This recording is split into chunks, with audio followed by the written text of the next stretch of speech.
28절부터 37절 제가 봉독해 드리도록 합니다.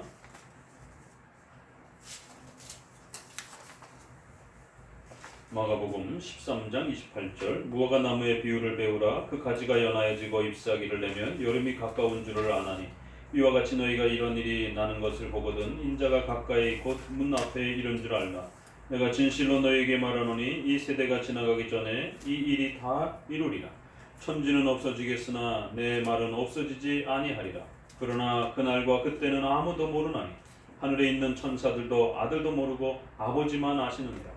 주의하라, 깨어있으라. 그때가 언제인지 알지 못함이니라. 가령 사람이 집을 떠나 타국으로 갈 때에 그 종들에게 권한을 주어 각각 사물을 맡기며 문지기에게 깨어있으라 명한 것 같으니 그러므로 깨어있으라. 집주인이 언제 올지 혹 저물 때였는지 밤중일는지 닭울 때였는지 새벽일는지 너희가 알지 못함이라.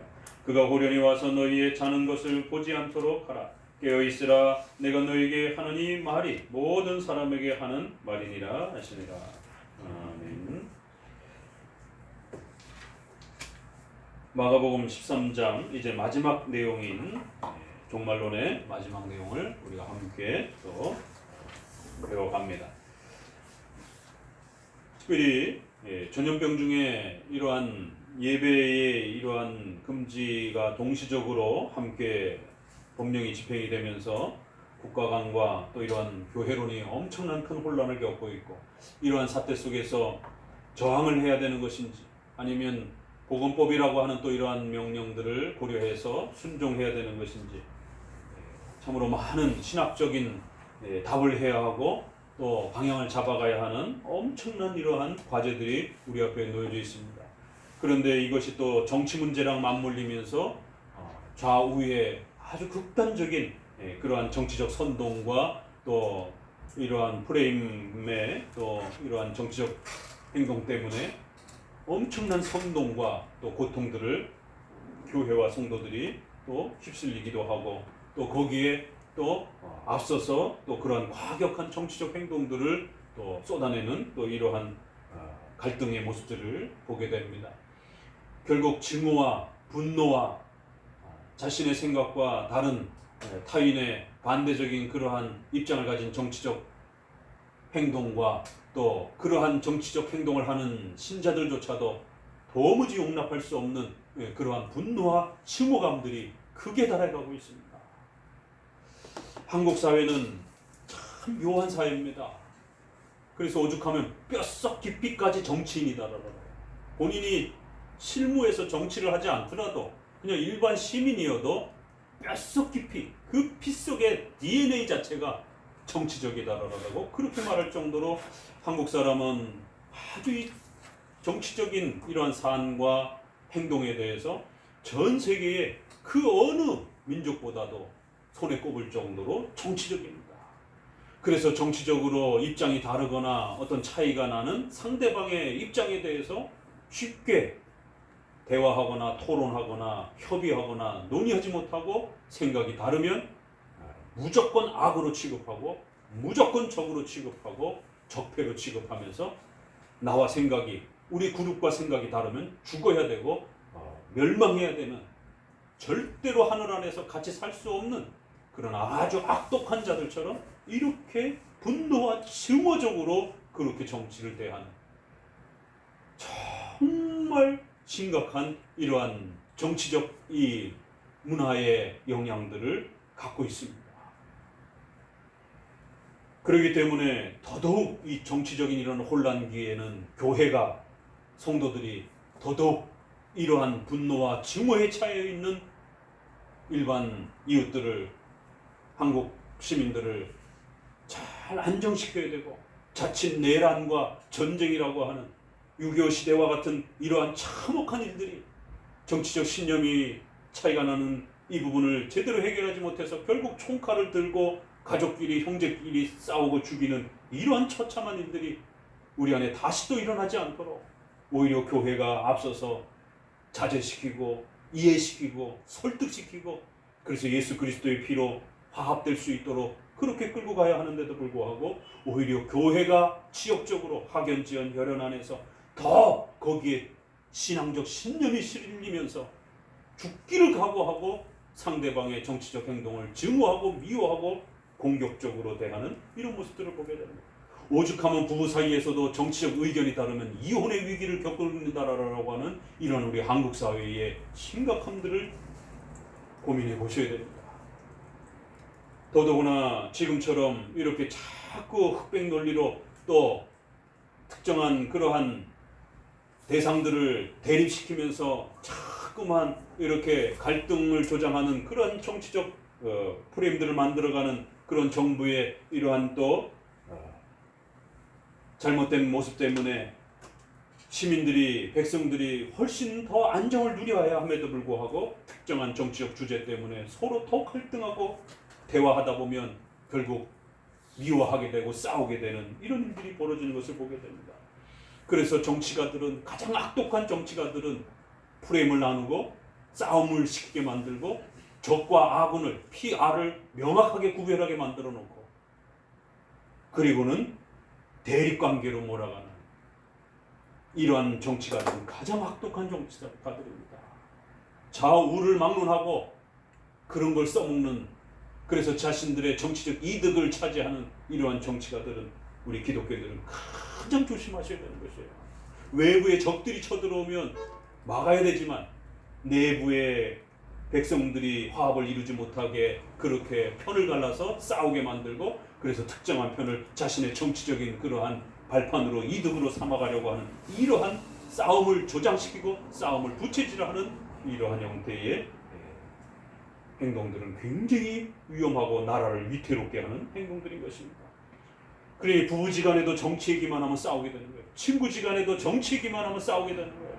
다른 얘기하면 아무런 문제도 없는데 현실적인 정치의 문제에 대해서 어떤 대안과 정당의 특정한 입장을 옹호하면서 대화하다 보면 나중에는 원수지간처럼 그 오랜 동안 친구였던 사람들도 싸우게 됩니다.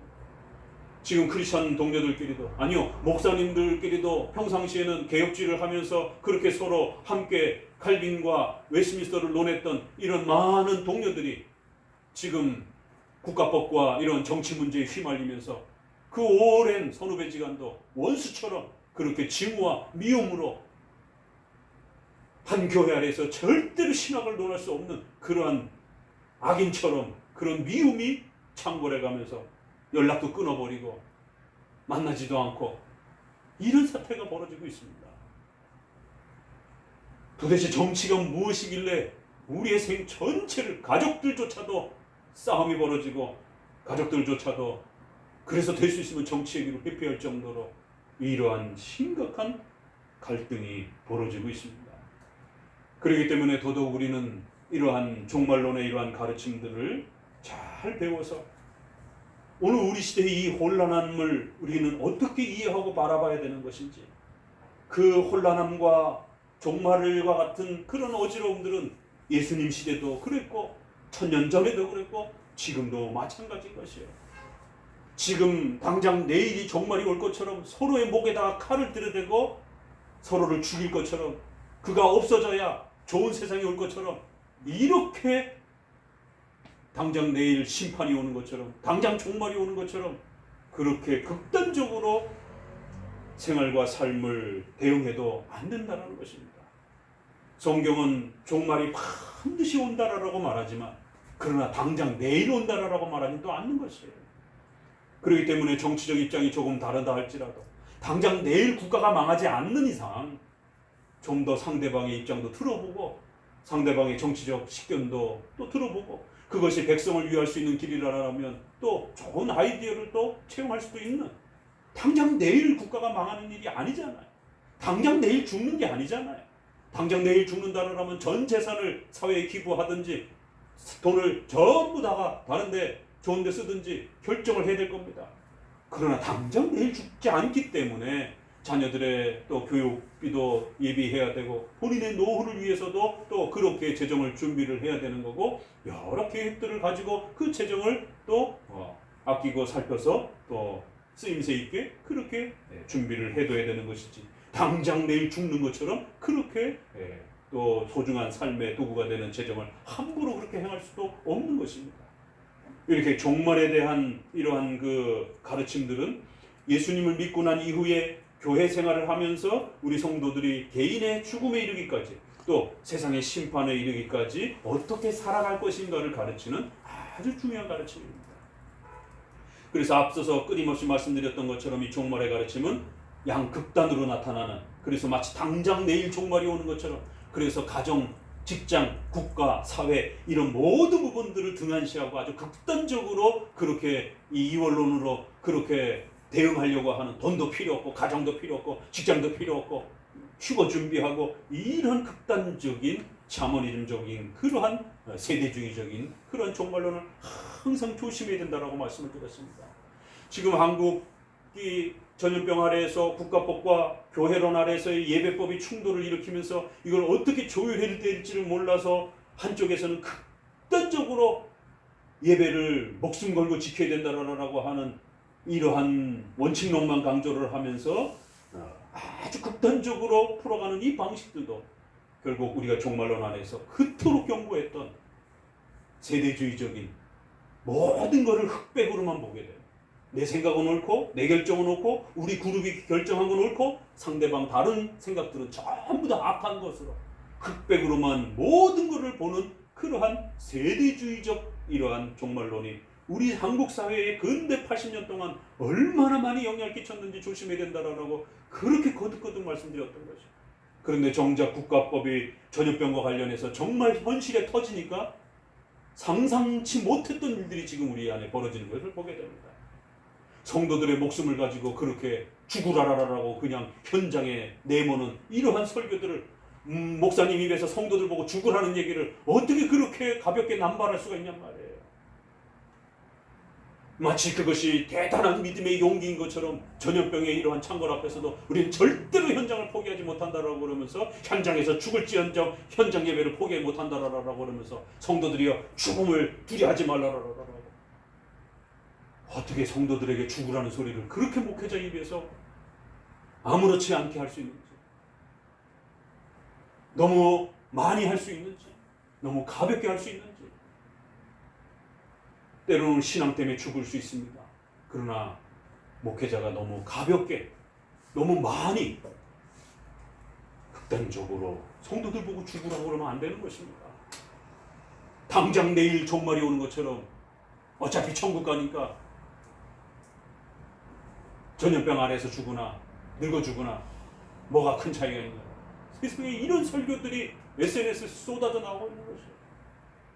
그 모 의사의 그 메시지가 지하철에 타고 다니는 그런 일반 시민보다도 믿음이 없느냐라고, 한국교회 목회자들은 회개해야 된다라고, 그들은 일상생활을 하기 위해서 죽음의 그 위협 앞에서도 그렇게 멀쩡히 다 일상생활을 하는데 어떻게 목회자들의 믿음이 코로나의 전염병 앞에서 현장 예배를 포기하면서 그렇게 믿음 없는 행동들을 하느냐라고.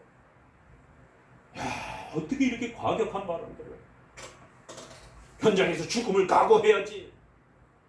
왜 이렇게 죽으라는 소리를 이렇게 많이 하는지. 정작 그분들이 죽음의 위기 앞에 놓으면 죽을 것 같아요?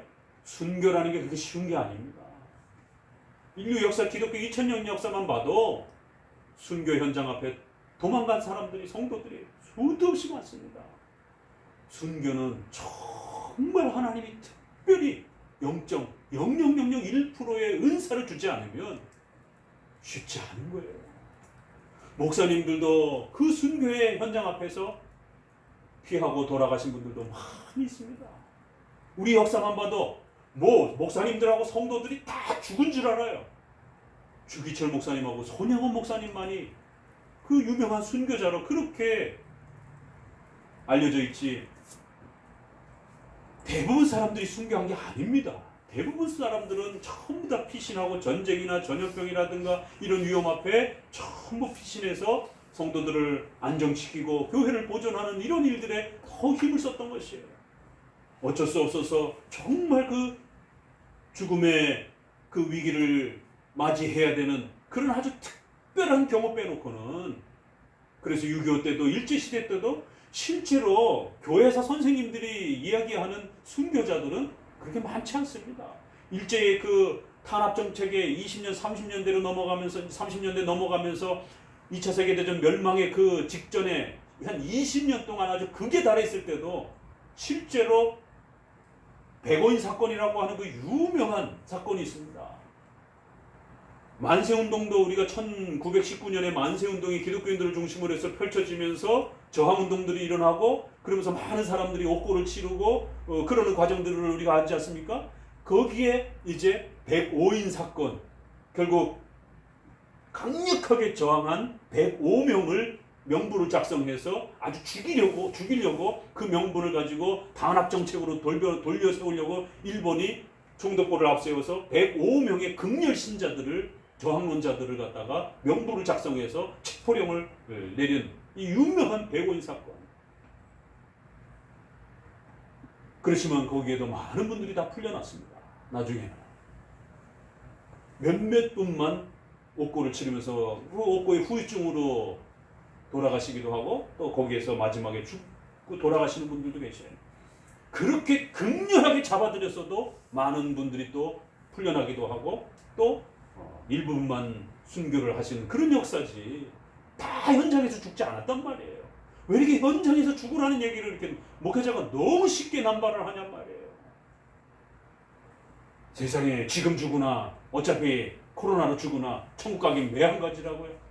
야, 이렇게 무식하고 과격하고 파괴적인 이러한 오늘날의 잘못된 종교 지도자들의 이런 모습들을 보게 되는 겁니다. 그래서 세대주의 조심하라라고 지난 마가복음 13장 우리가 한 석 달을 하면서 그토록 경고하고 주의를 준 겁니다. 우리 사회에 세대주의적인 이런 종말론 휴거론자들, 이런 세대주의 666 베리칩 이런 거 주장하는 이러한 또 음모론 프리메이슨 이러한 그 세대주의 계열의 이러한 가르침들이 은연중에 종말론 안에 굉장히 많이 퍼져 있더라. 그러다 보니까 정치 문제라든가 교회 문제라든가 이런 걸 모두 다 흑백 논리로 대입하는 것이. 뭐 아닌 도식으로 성도들이 죽거나 자유를 확보하거나 둘 중에 하나 선택하라 이런 식으로 극단적 세대주의의 이러한 모습들은 복음주의 안에서는 몇몇 가르침만 강조하면서 문화와 이러한 일상 윤리와 국가의 이런 부분들을 아주 대적하는 근본주의, 말 그대로 기독교 근본 교리만 강조하고 생활과 국가와 문화에 대해서는 반문화주의, 반국가주의, 반이성주의, 반의료주의, 반과학주의, 반문화주의를 외치는 이러한 근본주의 역사가 교회 역사에 있다는 사실을 명심하셔야 됩니다. 또 제세례파와 같은 그러한 신비주의자들이 신비체험만 강조하면서 내가 직통계시 받아서 코로나 아무것도 아니야 이런 식의 직통계시 신비주의자들은 합리적인 해석을 못합니다. 그래서 아주 극단적인 이원론적인 해석들을 합니다. 그러니까 세대주의, 근본주의, 제세례파적인 신비주의, 특정 공산주의에 대한 그런 큰 혐오 때문에 자기 눈에는 모두가 다 빨갱이처럼 보여지는 이런 특정한 정치적 또 신념주의, 정치 이데올로기에 빠져있는 이런 분들. 지금이 6.25 때도 아니잖아. 지금이 일제시대도 아니고 지금은 엄연히 헌법이 존재하고 엄연히 대한민국의 합법적인 이러한 정부로서 선거를 통해서 대한민국의 법 아래에서 비록 정치적으로 정책적으로 좀 안 맞는 것도 있고 좀 문제가 심각한 것도 있고 또 반기독교적인 것이 분명히 있는 건 사실이에요. 그럼에도 불구하고 대한민국의 전 세계가 유엔이 인정한 합법적인 정부요. 우리 대한민국의 국민들이 뽑은 합법적인 정부란 말이에요. 내 마음에 들고 안 들고를 떠나서. 그럼 얼마든지 법적으로도 문제를 해결할 수 있고 또 다른 방식으로도 충분히 해결할 수 있는 거지. 마음에 안 든다라고 해서 광장으로 뛰쳐나와서 몽둥이와 죽창을 들고 상대방을 죽여야만이 해결이 되는 그러한 6.25 직전의 시대가 아니란 말이에요. 자꾸 6.25 시대 끌어다가 일제시대 끌어다가 북한 이런 끌어다가 아주 가장 극단적인 예를 끌어다가 지금 우리의 보편적으로 법이 작동하고 있는 이러한 시스템 아래에다가 그 예를 들어다가 막 적용을 시키려고 하는. 그러니까 죽든지 살든지 해라. 노예로 살든지 자유인으로 살든지 둘 중에 하나 선택해라. 세대주의적 종말론, 근본주의적 종말론의 영향을 받고 있다는 사실을 명심하셔야 됩니다. 또 한쪽에서는 예배를 드릴 수 있음에도 불구하고 너무 쉽게 예배를 아무렇지도 않게 생각하고 이웃사랑이라고 하는 이러한 이유 하나만으로 그렇게 예배를 쉽게 포기하고 방역수칙 아래에서 국가의 법조차도 얼마든지 예배 드리라고 그렇게 허용된 지난 7개월 동안 예배를 쉽게 포기한 이런 자유주의적인, 그래서 인권, 정의, 평화, 생명, 사랑, 화합 이런 주제들만 외치고 있는, 본인들이 신앙이 민중신학, 해방신학, 정치신학, 여성신학, 흑인신학, 이러한 WCC 신학의 주제가 정의, 평화, 생명이었습니다. 주제가 똑같잖아요. 칼빈 이름만 빼면, 웨스민스터만 빼면 진보적 칼빈주의자들이 주장하는 그 주제와 내용들이 WCC가 주장했던 정의, 평화, 생명 주제하고 똑같습니다. 기장이 한신대학교가 주장하는 정의, 평화, 생명, 인권, 정의구현사재단이 주장하는 그 내용들하고 진보적인 그런 민중운동을 했던 그러한 정치적 주제들하고 똑같잖아요. 본인들의 신학이 자유주의 신학, 현대 신학에 물들어 있는 혼합주의적인 이러한 신학의 영향을 받고 있는 것을 이해를 못하는 거예요. 마치 본인들이 원하는 그러한 정부를 수립해서 그 정부를 통해서만이 반드시 정의가 수립되고 반드시 사회복지가 실현이 되고 인권이 실현이 되어야만이 마치 이 땅에서 복지국가와 정의사회와 완벽한 사회정의가 다 완성될 수 있는 것처럼, 천만의 말씀이에요. 2000년 동안 그러한 정의사회는 단 한 번도 구현된 적이 없습니다. 모두가 똑같이 잘 먹고 잘 사는 그런 사회가 단 한 번도 이루어진 적이 없습니다. 착각하면 안 돼요. 이러한 자유주의적인 신학이 끊임없이 지난 수백 년 동안 서구 사회와 우리를 괴롭히고 기독교 신앙을 혼돈케 만든 겁니다. 그래서 한쪽에서는 당장 죽자, 이런 극단적인 내일의 종말이 오는 것처럼 이런 세대주의와 근본주의적인 아주 극단적인 해결책들, 한쪽에서는 이 땅에서 모든 걸 다 해결해야 되는, 그래서 이 땅에서 자기들이 원하는 정부 아래서 자기들이 원하는 정책과 내용들을 이 땅에서 다 이루어야 되는, 이 땅에서 다 복수를 해야 되는, 이 땅에서 다 처결을 해야 되는 하나님의 심판과 하나님의 책망은 언제 남겨둘 거냔 말이에요. 복수는 나의 것이다라고 하는 최후 심판의 그 모든 걸 갚으실 것이다라고 하는 그러한 로마서의 말씀은 어떻게 할 거냔 말이에요. 우리가 이 땅에서 다 복지국가를 만들고 우리가 이 땅에서 다 완벽하게 만들어 놓으면 예수님 뭐하러 오십니까? 그럼 오셔가지고 재림하셔갖고 심판할 내용도 하나도 없는데, 완벽하게 이 땅에서 완벽한 국가와 완벽한 법과 완벽한 정의와 인권을 다 만들어 놓고 가장 선한 세상이 됐어요. 이 땅이 천국이 됐습니다. 그럼 예수님 뭐하러 오셔요? 악을 심판하러 이 땅에 반드시 다시 오실 것이라는 예수님의 말씀은 너무 무색해져 버리는 것이에요. 세대주의의 영향을 받은 이러한 극단적 종말론, 또 자유주의와 WCC와 혼합주의를 통하여 정의, 생명, 인권만 부르짖는 그러한 현실적 세상을, 사회복지 세상을 마치 천국처럼 내세를 등한시 여기는 이러한 극단적인 종말론. 그러니까 이러한 세계관에 따라서 현실을 바라보는 세계관도 다르고 대처하는 방식도 가지각색으로 다 달라지는 것입니다. 그래서 지난 마가복음 13장을 소개하면서 우리 칼빈주의 또 개혁파 신앙이 사도신경을 따라서 지금까지 지켜왔던 종말론의 핵심을 정확하게 지켜내고 그 아래에서 오늘 우리 시대의 이 어려움들을 해결하면 된다라고 말씀드린 거예요. 자, 다시 한번 좀 정리해 봅니다. 사도신조에서 네 가지가 두 가지 형태로 우리 자신과 관련해서, 예수님과 관련해서 두 주제로 네 가지 종말론이 소개가 된다 그랬죠. 예수님과 관련해서는 예수님께서 다시 오신다라는 거, 육체 재림하신다라는 거, 저리로서 산자와 죽은 자를 심판하러 오시리라. 예수님께서 반드시 재림하신다라는 거. 왜 재림하셔요? 이 땅의 악인들을, 예수님 믿지 않는 자들을 전부 다 지옥에 심판하시기 위하여 이 땅에 오실 것이다. 최후 심판자로 오신다라는 거. 그래서 최후 심판은 반드시 존재한다라는 거. 천국과 지옥은 반드시 존재한다라는 거. 예수님과 관련해서 두 가지. 우리와 관련해서는 영원히 사는 것과 몸이 다시 사는 것과 영원히 사는 것을 믿습니다. 그래서 우리 개인과 관련해서는 비록 육체는 썩어져서 이 땅에서 잠시 사라진다 할지라도 우리 영혼은 여전히 존재해서 예수님 곁에 있다가 최후 심판 때에 다시 몸의 부활을 받고 영원히 영생하는 천국의 이 복된 복을 누리게 될 거라는 거예요. 그래서 우리의 몸의 부활과 영생이라고 하는 이 중요한 두 가지를 고백하는 겁니다. 다른 부분들은 좀 더 어렵기 때문에 다양한 해석들을 우리가 존중할 뿐인 것입니다. 다만 기독교인이 부활을 믿지 않고 최후 심판을 믿지 않고 예수님의 재림을 믿지 않고 이러면 이단이 될 수 있는 것입니다.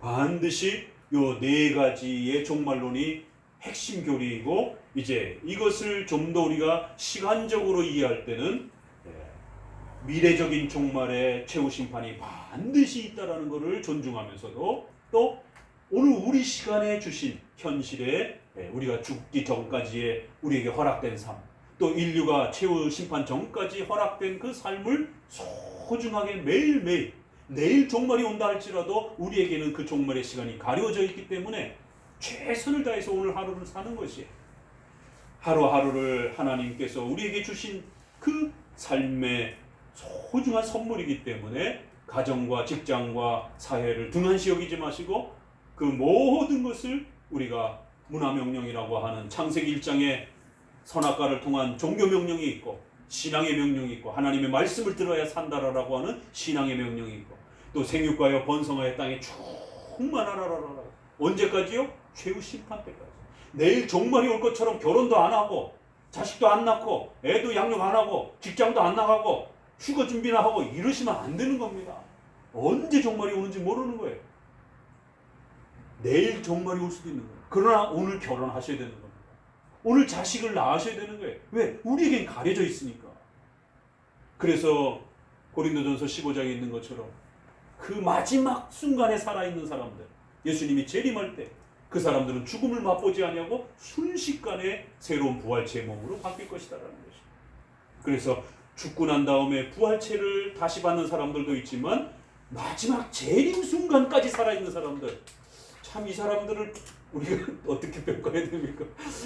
좀 인간적 관점으로 보게 되면 좀 더 이렇게 삶을 누리지 못한 부분은 좀 아쉬움이 있고, 그러나 또 죽음을 맛보지 아니하고 그런 영원한 세계로 들어가는 그 복됨을 또 누리기도 하는 것이고, 결혼도 못 해보고 총각으로 부활을 맞이하는 것은 인간적인 생각으로 보면 좀 아쉬움이 있고, 그러나 또 영원 세계로 들어가는 건 또 하나님 앞에 감사함이 있는 것이고, 그러니까 이 마지막 순간에 살아있는 그 사람들이 있다라는 거예요. 그거 어떡하겠어요? 하나님의 섭리 시간 속에서 그 마지막에서 살아야 되는 사람도 있는 거니까 각각의 하나님이 주신 만큼 살아가는 겁니다. 그래서 혹 내일 종말이 온다 할지라도 오늘 아이를 낳으셔야 되고, 오늘 결혼을 하셔야 되고, 오늘 직장에 나가셔서 또 저축을 하시고 여러분의 삶을 꾸려가셔야 되는 겁니다. 그래서 시간과 관련해서는 미래의 종말을 반드시 준비하셔야 됩니다. 이 땅에서 다 복수할 것처럼, 이 땅에서 다 해결할 것처럼 이렇게 사시면 안 돼요. 다소 억울해도, 다소 불평등해도, 다소 참으로 아쉬움이 있어도 예수님이 오셔서 갚아주실 것이다라고 하는, 예수님이 해결해 주실 것이다라고 하는 미래적 종말의 그 하나님의 최후 주권적인 심판과 행하심을 우리는 기다려야 되는 겁니다. 의지해야 되는 것입니다. 그럼에도 불구하고 이 땅에서 하나님이 우리에게 맡겨주신 만큼은 최선을 다하는 거예요. 그래서 오늘 저도 목회자는 목회자로서 설교하고 한 영혼이라도 더 교회로 초대하고 신앙으로 초대하는 것입니다. 내일 심판이 온다 할지라도 오늘 전도해서 또 초대해야 되는 거예요. 여러분이 국가위정자라든가 또 회사의 책임자라면 내일 종말이 온다 할지라도 오늘도 또 국가를 보호하고 또 직장에 열심히 돈을 벌어서 직원들을 먹여 살려야 되고, 그렇게 삶을 책임감 있게 해야 되는 거예요. 내일 종말이 온다라고 해서 또 경찰이라든가 또 군인이라든가 이런 사람들이 다 총칼을 내려놓고 그러면 오늘은 강도 떼들이 창궐 해가지고 시민들을 죽이고 재산을 강탈해가고 이러면 내일 종말이 오려고 하다가 오늘 지옥이 될 수도 있는 겁니다. 그렇죠? 그렇기 때문에 언제 종말이 오는지 모르기 때문에 우리는, 여러분이 경찰이요, 또 여러분이 판검사요, 여러분이 공무원이라면 오늘도 도둑들을 잡아들여야 되고, 오늘도 재판을 해야 되고, 오늘도 여전히 감옥에다 사람들을 가둬둬야 되는 거예요. 여러분은 여러분 각자의 책임을 다하셔야 되는 겁니다. 그래서 하나님이 주신 그 생애 동안에 살아가는 동안 맡겨진 지위와 직분의 수준을 따라서 열심히 최선을 다해가는 거예요. 그래서 우리는 현재의 시간과 미래적 종말을 동시적으로 하나님의 주권과 섭리 아래에서 살아가는 것이지 현재만 강조해도 안 되고 미래만 강조해도 안 되는 것입니다. 그래서 시간적인 관점에서 이러한 하나님의 종말론적인 주권과 통치를 바라보게 되면 현재도 하나님이 통치하는 거고 미래도 하나님이 계획하신 것입니다. 하나님의 신적 작정과 섭리 아래서 창조와 종말 전체를 우리는 하나님의 뜻 안에서 바라보는 것이지 특정한 시간과 특정한 인물과 특정한 이벤트에만 맞춰갖고 자꾸만 종말이 시한무적으로 그렇게 임박한 것처럼 그렇게 성도들을 위협하거나 공포로 몰아간다든가 이러면 안 되는 겁니다. 지금 보세요. 당장 내일 죽을 것처럼 당장 내일 종말이 올 것처럼 성도들을 위협하고 공포로 몰아가고 성도들을 낭떠러지기로 등을 떠밀고 있지 않습니까? 한쪽에서는 이 땅에서 복지국가를 완벽한 인권국가를 만들려고 그렇게 정치적인 그런 무리수를 두기도 하고 거기에 크리스찬과 목회자들이 거기에 또 힘을 실어서 정치적인 그런 목소리를 내고 있고 이런 혼란들이 결국 종말론에 대한 바르지 못한 그러한 태도 안에서 마치 우리가 다 하는 것처럼 이런 하나님의 신적 작정과 하나님의 절대 주권적인 이러한 섭리의 통치를 고려하지도 않고 마치 내가 다 인권을 해결할 것처럼 마치 정의를 다 해결할 것처럼 이것도 문제고 또 당장 죽을 것처럼 당장 종말이 올 것처럼 성도들 보고 죽으라라고 그렇게 가볍게 목회자가 사람의 생명을 함부로 그렇게 가볍게 폭력적으로 몰아붙이는 이런 어리석음도 역시 조심해야 되는 것입니다. 우리가 종말론을 한 석 달을 배우다가 갑자기 코로나 전염병이 확대가 되면서 이러한 사태를 맞이해 보니까 그동안은 좌쪽에서의 이러한 극단적인 이러한 칼빈주의, 개혁주의를 하는 분들 중에서도 진보 쪽에 있는 분들이 왜 이렇게 과격하지? 이런 모습들을 우리는 보고 많이 놀랐습니다. 그런데 이번에 사태를 보면서 이제는 우파 쪽에 구구적인 또 우파적인 이러한 분들이 세대주의적인 근본주의적인 신비주의적인 이러한 영향을 받으면서 아주 폭력적인 국가관, 아주 폭력적인 예배관 이런 부분들을 아주 남발하는 아주 극단적인 이러한 또 모습들을 우리는 보면서 너무너무 놀라게 됩니다. 정말 종말론이 이렇게 제대로 정립되지 않았을 때 이런 일이 벌어지는 거예요. 정말 목회자의 입에서 내일 종말이 올 수도 있으니까 오늘 죽자 이런 말이 나오는구나. 정말 성도들의 생명을 소중하게 다루려고 하는 그런 목회자와 신학자를 향해서 비겁하다, 타협했다, 별의별 조롱들을 쏟아내는 것입니다. 역사 속에서 미국에서도 자유주의가 팽배할 때 1920년에 그걸 막아보자고 근본주의 운동들이 처음엔 선한 의도에서 일어났지만 말 그대로 그들을 왜 근본주의라고 교파를 이름졌느냐면 반문화주의와 반과학주의와 반이성주의를 쏟아내면서 금주운동, 금연운동 이러면서 과격하게 왜요? 진보 쪽에서 주로 그러한 문화와 관련된 내용들을 많이 가지고 있다 보니까 교리적으로 반대가 나중에는 그들의 문화까지 반대하는 데까지 넘어가서 이런 일들이 벌어져요. 그래서 결국 교회 안에서 포도주를 사용하는 이런 것까지 공격적으로 돌변하면서 모든 예외적 경우는 절대 안 돼. 어떤 부득이함, 어떤 예외적인 경우도 있을 수 없어. 절대로 교회 안에서도 포도주 사용하지 못해. 술 금지, 술 죄. 이런 식으로 정의를 내려놓고 부득이함과 예외를 인정하지 않아. 그래서 자기 스스로가 자기 발등을 찍으면서 성경에서 포도주를 사용한 걸 죄악이라고 취급하면서 교회의 성찬식을 망가뜨리는 이런 파괴적인 일들이 미국에서도 일어나는 것입니다.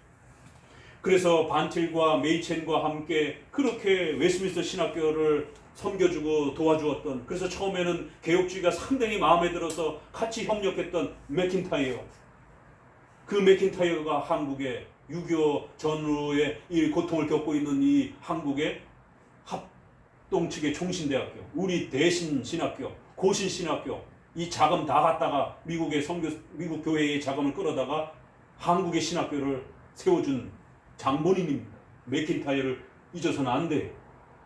미국에서 가장 근본주의를 펼쳤던 보수주의 쪽의 사람입니다. 반틸과 메이첸과 함께 개혁주의 운동을 했던 분입니다. 그런데 충분히 개혁주의가 무르익지 않다 보니까 결국 국가관과 관련된 이런 반공주의와 관련된 이런 부분들이 너무 강하게 그분을 지배하면서 결국 반문화주의 쪽으로 돌변해가면서 금주 금연운동이 결국 폭발해가면서 모든 문화를 배격하는, 예외적이고 어떤 부득이함도 인정하지 않는 이런 과격주의 형태로 돌변합니다. 그래서 박형룡 목사님하고도 당연히 개혁주의를 하는 박형룡, 박윤선 목사님하고 또 우리 안에도 최순진 목사님과 같은 이런 개혁주의를 하시는 분들하고 충돌이 일어날 수밖에 없는 거예요. 문화관에서. 그래서 결국 떨어지고 그래서 한국의 반공주의가 센 이러한 교단만 골라서 계속 찾으면서 그런 데들만 지원하면서 관계를 맺으려고 하다가 결국 떨어지고 그래서 칼 맥킨타이어와 또 같이 협력했던 사람이 누구냐면 프란시스 셰퍼입니다. 이렇게 형성이 되는 거예요. 미국에서. 결국 그 칼 맥킨타이어는 우리 쪽에서 나간 사람이고, 그리고 침례교를 중심으로 해서 근본주의 운동들을 펼쳤던 사람들이 강력하게 반문화주의를 움직이면서 그 근본주의는 미국에서 아주 가장 과격주의자들로 그렇게 형성돼요.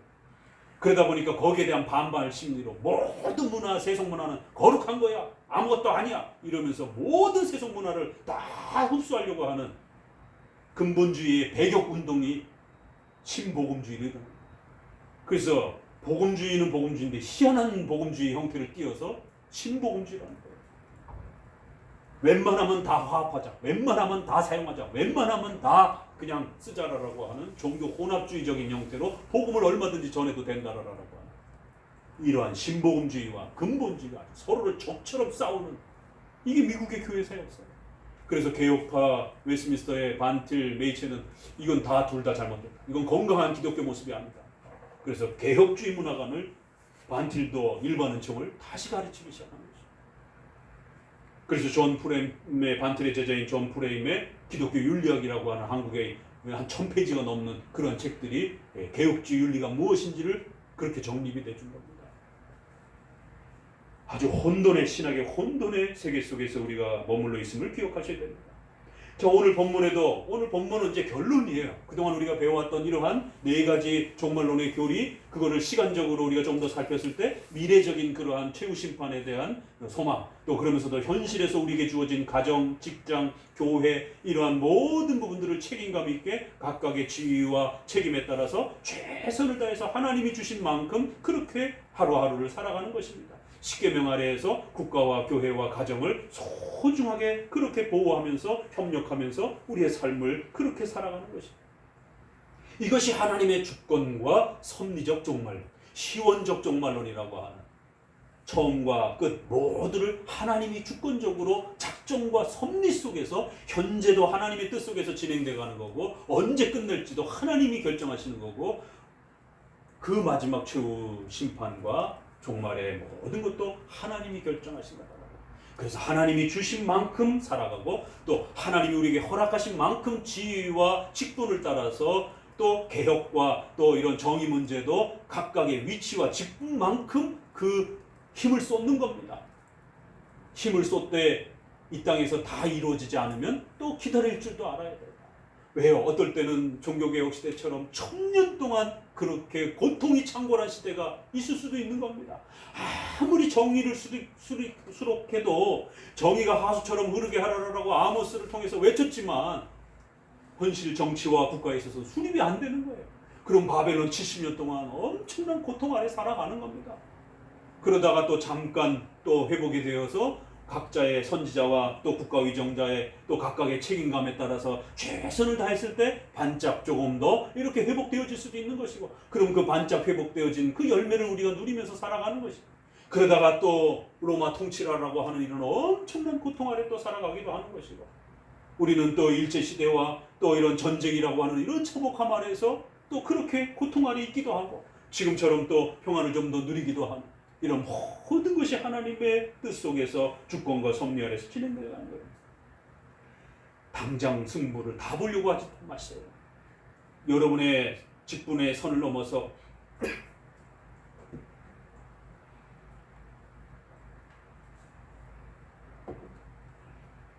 여러분의 권한을 지키지 않는 선을 넘어서서 함부로 행동을 해도 안 되는 것입니다. 월권이 벌어지는 거예요.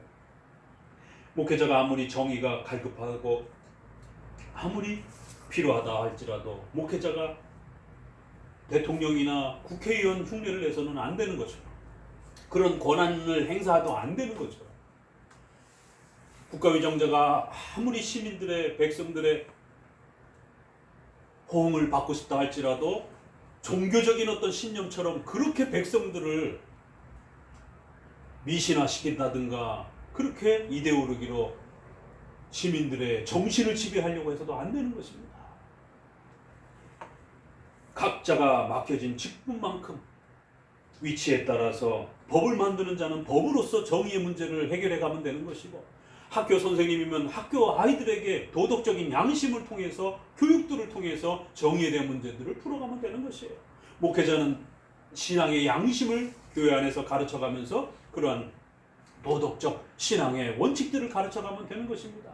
경찰과 또 검찰은 나쁜 도둑들을 잡아가면서 그렇게 정의를 자기가 할 수 있는 만큼 실천하면 되는 겁니다. 일선 경찰이 온 세상에 있는 도둑을 다 잡을 수도 없는 것입니다. 그렇잖아요.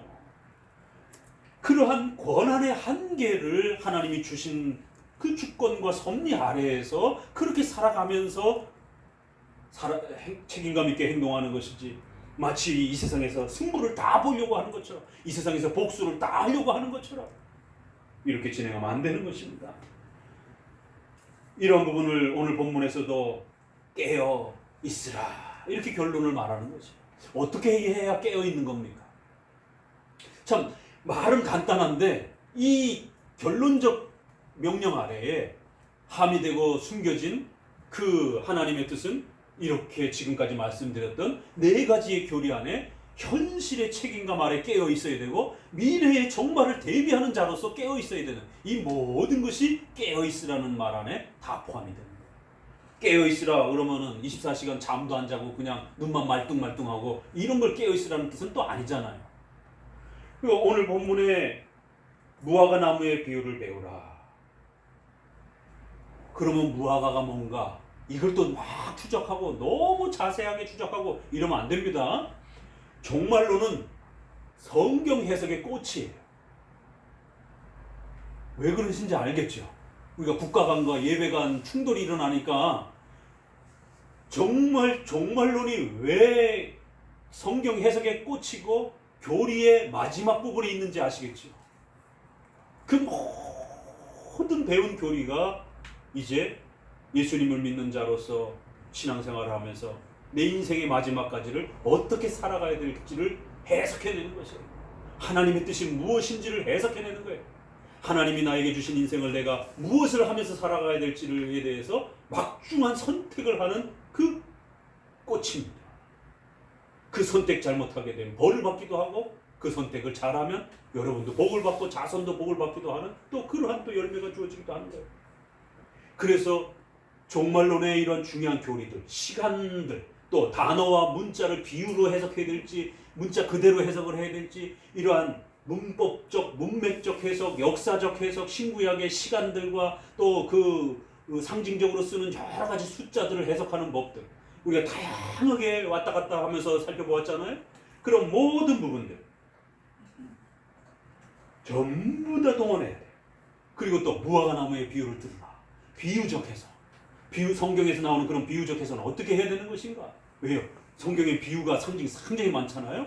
그러면 그 비유 부분에서 예수님이 도적같이 오실 것이다. 그러면 예수님은 도둑이다가 아닙니다. 큰일 나죠. 신성 모독적인 발언이죠. 그 도둑의 특수한 부분만 신속성이라고 하는 특수한 부분만 뽑아오는 거예요. 그래서 어떤 사물을 가지고 이렇게 비유적으로 말을 할 때는 전부 또 너무 세밀하게 이거는 우리 개혁주의 해석 법칙이 아닙니다. 그 문맥에 맞게 어떤 비유에 해당 부분만 끌어오는지를 잘 보고 그 부분만 머물러야 돼요. 그러면 무화과 나무의 비유를 배우라. 그럼 무화과의 성질부터 다 설명할 필요 없어요. 나무가 자라고 언제 열매를 거둬야 되고 그래서 열매를 따야 되고 씨를 뿌리고 가꿔줄 때는 언제고, 이런 기본 농사적인 무화과의 그 모습만 이해하면 되는 것이죠. 같은 무화과랄지라도 문맥에서 우리가 조금 전에 예수님의 이 첫날 입성할 때 무화과 나무를 저주하고 비유하면서 무화과 나무가 아주 특별하게 상대했잖아요. 그럼 이 무화과 나무가 그 무화과 나무인가? 조심해서 들여다보셔야 됩니다. 그 무화과 나무는 또 아닌 것이에요. 문맥의 흐름을 보니까. 그저 여기서는 무화과 나무에 자라고 또 꽃이 피고 열매를 맺는 이런 시기가 있는 것을 우리가 아는 것처럼, 그래서 잎사귀를 내면 여름이 가까우고 그 다음은 준비해서 이제 열매를 따야 될 시기가 오면 시간을 따라서 부단히 이렇게 움직일 줄 아는 것처럼, 하나님의 주권 아래에서 종말의 이러한 거대한 하나님의 역사도 연한과 때가 있어서 이렇게 여러분 스스로도 이제 30, 50, 60이 되면 나이가 차가면서 죽을 때가 다가오면 인생을 어떻게 마무리를 해야 될지 준비를 해야 되지 않습니까? 그런 것처럼 최후 심판과 종말도 하나님의 때를 따라서 그렇게 진행돼 갈 것이다라는 거예요. 그래서 올바른 분별력을 가지고 그렇게 책임감 있게 살아가라는 것이, 종말이 없는 것처럼 이렇게 살아가도 안 되고 이 땅에서 다 승부를 볼 것처럼 이렇게 해도 안 된다는 거예요. 다 때와 연한과 시기가 그렇게 흘러간다는 거예요. 이런 것을 보면 인자가 가까이 신속히 그렇게 최후 심판이 올 걸로 잘 대비하라는 거예요. 이 세대가 지나가기 전에 반드시 종말이 올 것이라는 겁니다. 그럼 이 세대는 또 뭘까요? 자, 여기서 또 예언의 해석법들이 끌어져 와야 되는 거예요. 이건 분명히 이 세대가 뭘까? 어느 세대를 보고 하는 말씀입니까? 이 세대주의자들과 근본주의자들과 이런 사람들은 이걸 특정한 인물, 특정한 시간대, 특정한 이벤트, 사건으로 또 맞춰서 자꾸 해석하려고 합니다. 특정화하려고 합니다. 그러나 우리는 전체를 보는 것이죠. 그럴 때 종말론적인 이런 예언은 구약에서는 어떻게 해요? 삼중 해석. 가까이 다가오는 구약시대, 그 다음에 예수님의 초림, 그 다음에 최후 심판, 이렇게 종말과 관련된 예언은 세 개의 사건이 겹쳐져 있음을 항상 기억하셔야 됩니다. 그래서 어떤 멸망이 바벨론 멸망으로 예언되고 있는 거예요. 가까이는 포로에서 돌아온다고, 구원이라고 하는 것이 포로에서 돌아오는 그 귀환을 이야기하도 하는 것이, 그러나 궁극적으로는 예수님이 오셔야 구원이 이루어지는 거예요. 예수님의 초림. 그러나 예수님의 처음 오셨다고 해서 최후 심판이 일어난 건 아니기 때문에 예수님이 다시 오셔서 정말 몸과 영혼의 부활을 통해서 우리가 완벽하게 영생으로 들어가는 그러한 시대는 아직 안 온 겁니다. 그렇기 때문에 세 번째 재림까지도 기다려져야 되는 거예요. 그러나 예수님 시대는 이제 구약에 가까운 시대는 지나갔어요. 그러니까 예수님의 초림도 진행이 됐어요. 그러니까 신약에서 말하는 종말은 두 가지로 겹치는 겁니다. 가까이 오는 역사를 예고하는 거예요. 그래서 70년에 로마의 티투스 장군에 의해서 예루살렘이 초토화되고 멸망하는 그러한 모습을 예언하는 겁니다. 그리고 그걸 가지고 이제 봐라, 예수님이 이렇게 역사적인 예언 속에서도 명확하게 실천되는 것처럼 장래의 종말도 반드시 올 것이다 라고 하는 또 미래의 종말론을 두 가지를 겹쳐서 예언하는 것입니다. 그래서 이러한 종말론적 예언을 성경에서 어떤 표현들을 상당히 많이 즐겼습니다. 그럴 때 그거를 특정 인물과 시간에다 대입하면 안 되고, 구약에는 3개, 신약에는 2개의 원칙 아래에서 종말론적 예언들은 그렇게 이루어지는 거예요. 그럼 이 세대라고 하면 예수님이 바라보고 있는, 자신들이 살고 있는 그 세대에 가장 가까운 세대를 먼저 해석하는 것이죠. 그러면 예수님이 30년 시절을 사셨기 때문에 40년 뒤에 70년에 오는 로마에 의한 예루살렘의 멸망을 이야기하면서 지금 이 종말로는 최후 심판의 종말을 이야기하고 있는 거기 때문에 반드시 심판이 이렇게 예루살렘이 멸망하는 것처럼 미래에는 예루살렘뿐만 아니라 전 세계가 예수님 믿지 않을 때에 멸망하게 될 것이라고 하는 이러한 경고를 던지는 것입니다. 그렇기 때문에 성도들은 천지는 없어질 것이나 예수 그리스도의 말씀만은 영원토록 남을 것이다라는 거예요. 그래서 종말론에 대한 이런 소중한 교리를 잘 간직하고 살아라는 것이죠. 예수님이 주셨던 소중한 그 교리의 가르침들 하나하나가 영의 양식이 되고 우리의 생명이 되고 우리가 어떻게 살아가야 되는지에 대한 기준을 가르쳐주는 소중한 말씀이라는 거예요. 그러나 그날과 그때는 절대로 아무도 모르고 예수님조차도 인성으로서는 모르고 오직 전능하신 하나님의 주권에 속한 일이라는 거예요. 하나님의 주권에 속한 일을 자꾸 이 땅에서 승부를 보려고 하면 안 됩니다. 이 땅에서 정의와 평등과 인권을 다 승부를 보려고 하면 안 되는 것이에요. 복수를 이 땅에서 다 하려고 하면 안 되는 것입니다. 박근혜 정부 때 목회자들부터 신학 교수들부터 성명세 내고 국가에 대한 이런 당장 때려쳐야 될 것처럼 얼마나 난리를 쳤는데요. 그때 계셨던 분들 제가 논문 발표했잖아요. 조그만 우리 교회 안에서도 했잖아요. 절대로 흥분해가지고 그렇게 대응하면 안 된다. 법을 기다려야 된다. 법의 판단을 받아야 된다. 제발 좀 자제하라라고. 그렇게 국민이 선동적으로 그렇게 정부를 뒤엎어버리면 내란이 벌어집니다. 그거를 정당하게 받아들이지 못한 반대편들은 억울해가지고 칼을 들게 됩니다. 이게 인류 역사입니다. 그래서 근대 문명은 법치국가라는 거예요. 입헌주의라는 겁니다. 그런데 목사 신학 교수들도 박근혜 대통령을 완전히 그냥 물어뜯으면서 그냥 무슨 당장 죄인이 된 것처럼 법치국가에서 3번 재판을 받아보려고 해도 한참 시간이 걸리는데 헌법재판소의 판결이 나오기도 전에 벌써 죄인이 된 겁니다. 그래서 신학 교수들이 성명서를 발표하면서 당장 하야하라라고. 목사들이 교수들이 재판관이에요? 월권을 행하는 겁니다. 그런데 또다시 같은 모습을 지금 문재인 정부의 부족한 그러한 잘못하는 모습 앞에 우파적인 그런 신학자와 또 성도들이 당장 하야하라라고, 당장 때려치라라고, 저 정부는 빨갱이라라라고. 어떻게 이런 과격한 발언들을 할 수 있는지. 빨갱이요? 빨갱이면 내란을 일으켜야 됩니다. 그래 안 그래? 어떻게 우리가 빨갱이가 지배하는 국군 통수자와 위정자로서의 국가 권한을 가진 자 아래서 살아갑니까? 빨갱이면 내란 전쟁을 일으켰어도 나라를 바꿔야죠. 어떻게 그렇게 목회자와 신학자들이 과격하고 파괴적이고 몰상식한 발언들을 쏟아내면서 성도들을 선동하냔 말이에요.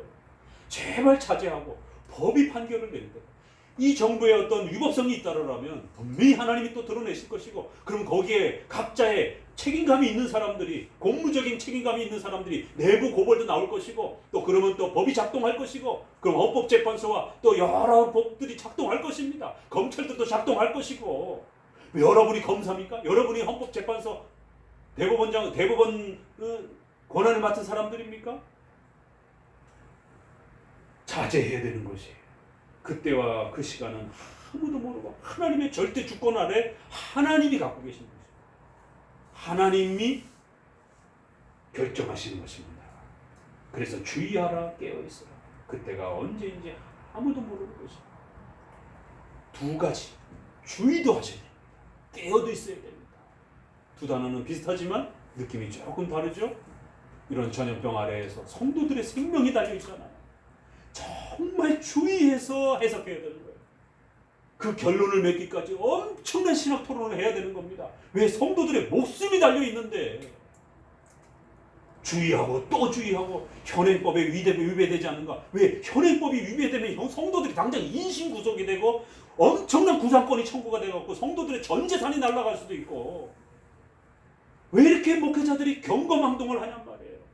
주의하고 또 주의하고 또 주의해서 우리가 사랑하는, 우리가 목양해야 되는 성도들의 생명이 달려있는, 시민과 국가는 그 다음 일할지라도 한 영혼이 천하보다 귀하다라고 말씀하신 그 성도들의 생명과 전 재산이 달려있는 그러한 결론을 어떻게 그렇게 가볍게 역사적 근거도 없이 교리적 근거도 없이 정치적인 그 분노함에 치우쳐가지고 그냥 막.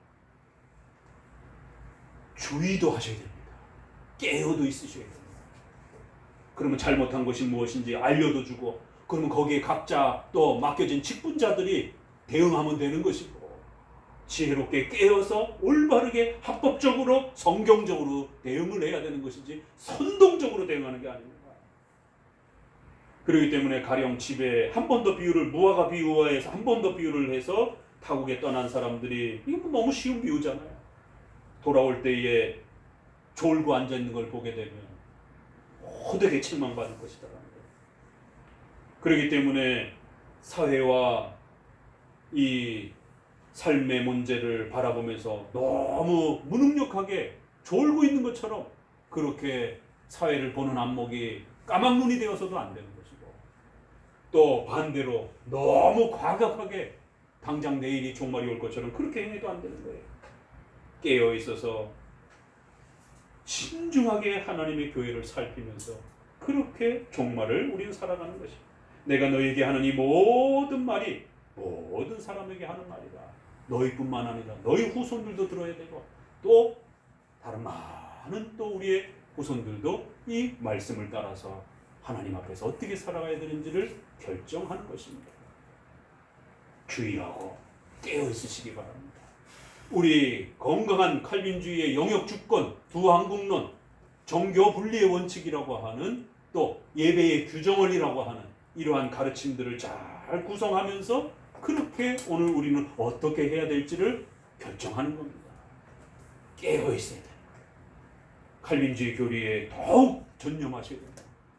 그리고는 우리의 가족과 교회의 이웃의 생명이 달린 문제이기 때문에 신중하고 또 신중하고 또 그 말 한마디, 행동 하나하나가 여러분 앞에 전도의 문을 이제 막을 수도 있고 또 하나님의 영광을 가리울 수도 있기 때문에 신중하고 또 신중하고 주의하면서 그렇게 또 우리는 하나님의 뜻을 분별하면서 우리의 마지막 삶을 또 그렇게 살아가는 것입니다. 오늘 마가복음 13장을 통해서 종말론의 그동안 배웠던 이런 총체적 결론을 주의하고 깨어있으라라는 말씀으로 맺습니다. 우리 모든 성도들이 이 종말론의 말씀을 잘 새기셔서 이 혼란한 시대를 또 건강하게 이겨내시기를 주의 말씀으로 권면을 드립니다. 기도합니다. 하나님 감사합니다. 종말의 이 혼란의 어려움